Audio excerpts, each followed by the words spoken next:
participació de la dona en el món empresarial jo crec que no només aporta color, evidentment, sinó que aporta moltes més coses i valors diferents a l'hora de prendre decisions i de com abordar el treball col·lectiu i el treball col·laboratiu.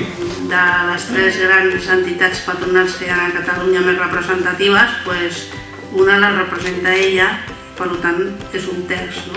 I això penso que és una riquesa perquè, com deia el Frank, ni millors ni pitjors, però les dones són diferents, aportem diferents valors, diferents visions, i si no hi som, això queda una mica coix.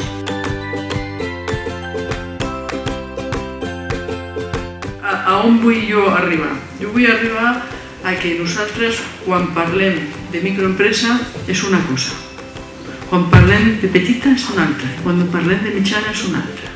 I si no aconseguim que legislem diferentment o posem disposicions addicionals per a cada cosa distinta, això no funcionarà, perquè tu amb 3 o 5 treballadors no te pots comparar amb 220 treballadors. La teva empresa no pot complir ni assolir i tenir els mateixos reptes. Entonces, el que estem ara nosaltres focalitzant és que si fem la misma regulació legislativa per a micro, petita i mitjana, això no. La mitjana podrà sortir i està sortint. La petita tindrà problemes, però la micro desapareixerà. Desapareixerà, però, és a dir, en 10 anys. Si una empresa cada 3 anys no ha innovat, es decir, el mercat no estarà més de 10 anys, perquè és decir, la competència i els productes i els serveis van avançant.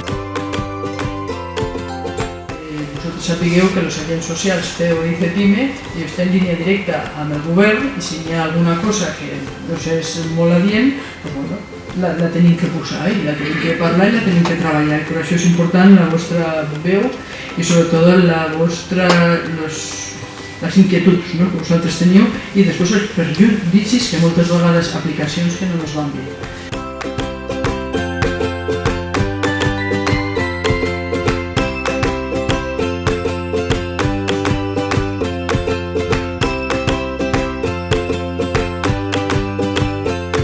Així que jo crec que la figura d'empresari, emprenedora, quan aún no estan començant, necessita un premi cada any.